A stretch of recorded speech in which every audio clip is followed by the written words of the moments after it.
Muy buenas tardes, soy el alumno Luis Antonio Quijano Segura del Salón 31 en la materia optativa de electromecánica y vamos a ver un poco de todos los temas que vimos en este segundo periodo.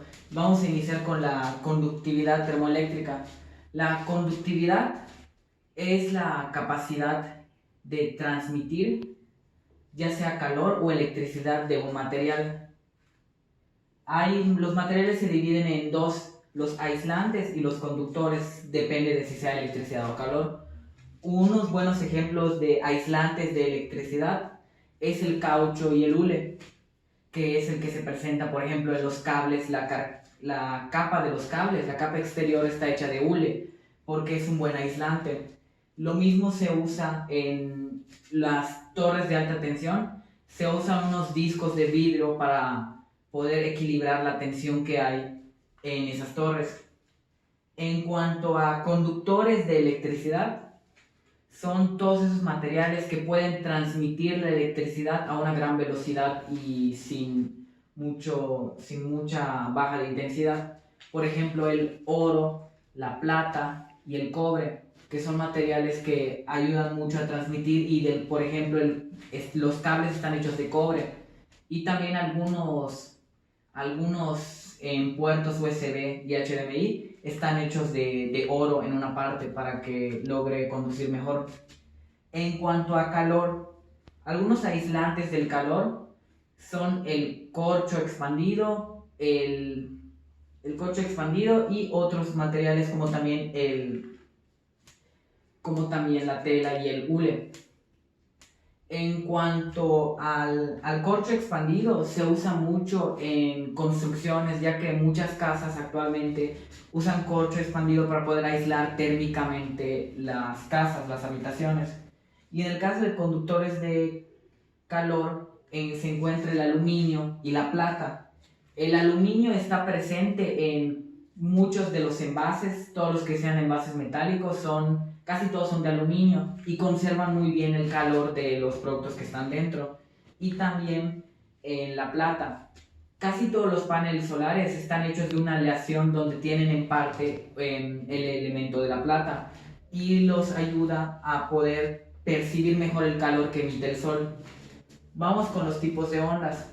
Los tipos de ondas son mecánicas y electromagnéticas. Las mecánicas necesitan un campo para transmitirse, y hay longitudinales que siguen la misma dirección de donde se emiten, y hay transversales que es como una guitarra que tú rasgueas hacia una dirección, pero el sonido está perpendicular y no sigue el mismo. En electromagnéticas son todas esas que se causan como dice su nombre, electricidad o magnetismo, y nos ayuda mucho porque no necesitan un campo, pueden atravesar el agua, pueden atravesar muchos objetos, como por ejemplo los rayos X. Se dividen en periódicas y no periódicas. Las periódicas son las que siguen la misma frecuencia durante todo el tiempo, y las no periódicas son las que son como por ejemplo el latido del corazón, que varía a cada instante y no tiene una especie de ciclo. Muchas gracias, es todo.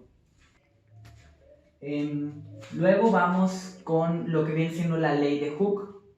Robert Hooke fue alguien que era contemporáneo de Isaac Newton y compartía muchas de sus ideas.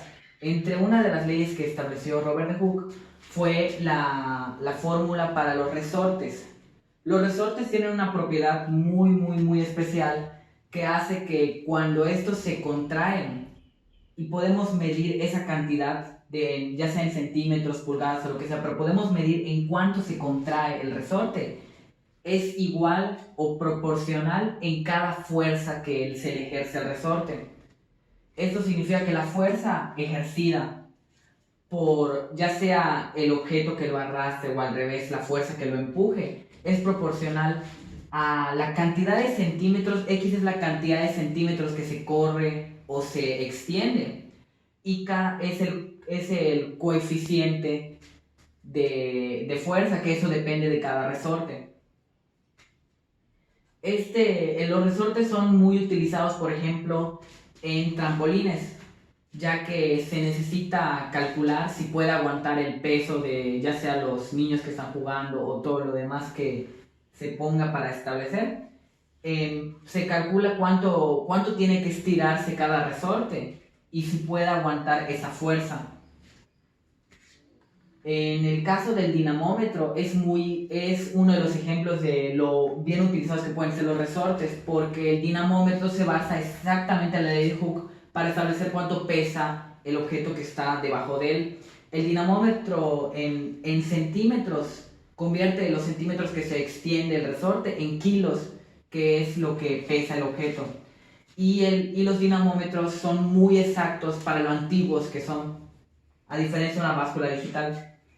La suspensión es, por ejemplo, una suspensión de un coche o de una bicicleta, que también tiene que calcular cuánto se contrae el resorte para aguantar el peso del auto cuando, por ejemplo, pasa un tope.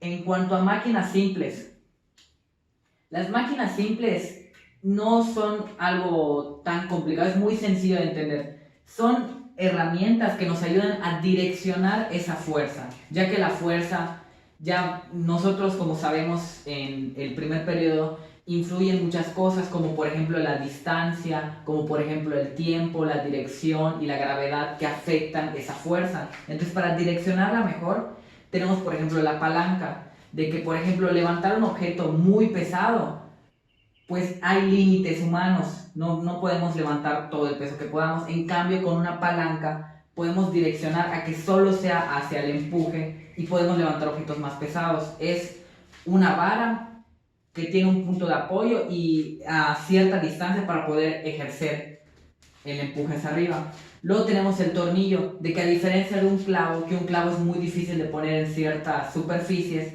en cambio el tornillo, al incrustarse rotando, la fuerza es mayor y es más fácil poner un tornillo que un clavo en muchas superficies. Luego tenemos la cuña que es parecido al clavo, pero trata de separar dos masas muy pesadas, que logra direccionar la fuerza que tú ejerces verticalmente, la extiende horizontalmente. Luego tenemos el plano inclinado. El plano inclinado, que es para, por ejemplo, lograr subir o bajar un objeto pesado, pero es más fácil cuando estás subiendo, ¿cómo se llama? Subirlo lentamente, pero en una pendiente, a subirlo de plano completamente vertical. Y lo mismo bajando. Bajando es más fácil bajarlo lentamente, pero en una pendiente cuesta abajo, que bajarlo completamente usando o moverlo completamente usando solo la fuerza y la gravedad. Luego tenemos el torno, que el torno se usa mucho para todo lo que es pozos y demás, que es ejercer una fuerza de rotación, se transforma en una fuerza vertical y así podemos lo mismo direccionar esa fuerza de otra manera. Y de último tenemos la polea, que el de la polea es quizá el que más se ha usado muchos siglos después desde que se inventó, de que la polea logra transmitir la fuerza que nosotros ejercemos, la distancia la convierte en fuerza. Por eso cuando tenemos un objeto muy pesado, tenemos que jalar más distancia a la cuerda, pero es más fácil levantar un objeto de mayor peso.